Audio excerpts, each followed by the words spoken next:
आसमान पर उड़ते हुए गिद्ध का झुंड हो या फिर पहाड़ों पर बैठे हुए गिद्ध, आपने लंबे अरसे से नहीं देखे होंगे।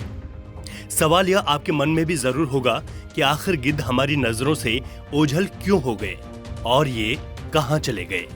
क्या पर्यावरण के प्राकृतिक सफाई कर्मचारी कहे जाने वाले गिद्ध विलुप्त होने की कगार पर पहुंच गए हैं? अगर ऐसा है तो इनको बचाया जाना जरूरी है, और अगर ऐसा नहीं है तो फिर अब ये दिखाई क्यों नहीं देते और इनकी संख्या में भारी कमी के आखिर कारण क्या है। बहुत दूर से अपने भोजन को पहचान जाने वाली शक्ति को ही गिद्ध की नजर कहा गया है। उत्तराखंड के पहाड़ पर तो यहाँ एक कहावत भी प्रचलित है, गिद्ध को उसका भोजन कहाँ है इसको लेकर सपना होता है और वह चट से वहां पहुंच जाते हैं। इसको यहाँ की गढ़वाली बोली में कहा जाता है गरुड़ जनु सुपन्यू। लेकिन चिंता इस बात की है कि आखिर पिछले 25 से 30 सालों में ये गिद्ध दिखाई क्यों नहीं दे रहे, या फिर एक गिद्ध कहीं दिख भी जाए तो लोग खुद को धन्य मानते हैं। कुछ लोगों का मानना है कि गिद्ध मर गए हैं और या तो यहां से पलायन कर गए, लेकिन गिद्ध किसी एक जगह से नहीं बल्कि देश दुनिया में भी नामात्र के ही रह गए हैं। ऐसे में चिंता इनके विलुप्त होने के कगार पर पहुंचने की है। आखिर क्यों गिद्ध को पर्यावरण का प्राकृतिक सफाई कर्मचारी कहा जाता है? गिद्ध को पर्यावरण का सफाई कर्मचारी कहा जाता है क्योंकि इनका होना इकोसिस्टम के लिए बहुत जरूरी है। गिद्धों की मुख्य भूमिका मृत शवों को समाप्त कर लोगों को इससे फैलने वाली संक्रामक बीमारियों से बचाने की तो रही ही, साथ ही मृत जानवरों के शरीर को खाकर पर्यावरण में संतुलन बनाने की भी इनकी महत्वपूर्ण भूमिका रही है। लेकिन इनकी संख्या में तेजी से गिरावट के बाद आज गिद्धों की नस्ल ही खतरे में आ गई है। इसके कारणों पर जाएं तो कीटनाशक दवाओं के अत्यधिक प्रयोग से इनकी प्रजाति खतरे में है।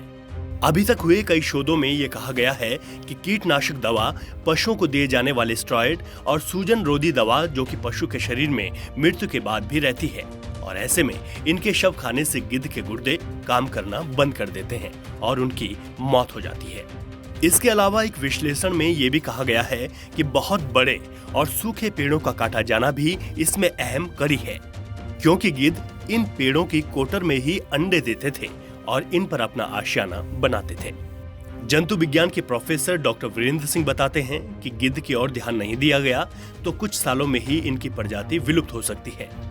इसके कुछ कारण भी जंतु विज्ञान से जुड़े विशेषज्ञ बताते हैं, जिनमें इनके रहने के स्थान का उजड़ जाना, जैसे कि जंगल आदि। दूसरा एक कारण गिद्ध को उसका भोजन न मिल पाना, और इसके अलावा एक और महत्वपूर्ण कारण भी है, वो है भौगोलिक और जलवायु परिवर्तन। गिद्ध की संख्या काफी कम हो गई है। इसका जो पॉसिबल रीजन मुझे लगता है, जैसे 2-3 रीजन, चाहे प्लांट हो एनिमल हो, इनके इंडेंजर्ड या क्रिटिकली इंडेंजर्ड होने के रीजन है। ये जो गिद्ध है हमारा वल्चर, ये क्रिटिकली इंडेंजर्ड है। मतलब इंडेंजर्ड तो है, मतलब विलुप्त तो नहीं हुआ है, लेकिन हो सकता है इसका अगर ध्यान नहीं दिया गया तो अगले कुछ सालों में विलुप्त हो सकता है। क्योंकि अभी जो देखने को मिला, एक अमेजिंग थिंग, इसकी विशेष चीज़ ये मिली कि ये दोबारा जो है देखने को मिला है। तो पहले तो ये समझना चाहिए कि ये गायब क्यों हो रहे हैं। तो कोई भी एनिमल हो, प्लांट हो, उनके गायब होने के 2-3 रीजन होते हैं। एक तो उनका जो फूड हैबिटेट है, जैसे जो आवास है जहाँ रहते हैं वो, उसका कहीं कहीं उजड़ जाना, चाहे वो जंगल हो, रॉक हो, तो कहीं कहीं आदमी की ह्यूमन एक्टिविटीज़ के कारण ये नुकसान होता है। दूसरा इनका जो है फूड है, जैसे खाना अगर पर्टिकुलर एरिया में उसको नहीं मिला, चूँकि प्रकृति का मित्र है, इकोसिस्टम बैलेंस कर रहा है, तो वो चीज़ें उसको नहीं मिलेंगी, फूड की कमी होगी, तो उस वजह से भी वो जो है वहाँ से दूसरी तरफ माइग्रेट करने लग जाता है। तीसरा रीजन क्लाइमेटिक भी हो सकता है, क्योंकि आजकल जो है आप देख रहे हैं क्लाइमेटिक चेंज बहुत आ रहे हैं। टेम्परेचर डिफरेंस होने से भी इनकी जो आपका जैसे नेस्टिंग है या इसकी जो ब्रीडिंग है, इसकी दिक्कत होती है। तो ये कारण भी हो सकते हैं जिससे वो आपका कम दिखाई दे रहा है। ऐसा नहीं है कि इसकी चिंता को देखते हुए गिद्धों को बचाने के प्रयास न हुए हों, लेकिन वो नाकाफी ही साबित हुए हैं। ऐसे में जरूरत इस बात की है कि इनके लिए कई प्रजनन संरक्षण केंद्र बनाए जाएं, साथ ही इनके संरक्षण के लिए विशेष अभियान भी चलाए जाएं। पंजाब केसरी नवोदय टाइम्स के लिए देहरादून से रवि कैंथुरा की रिपोर्ट।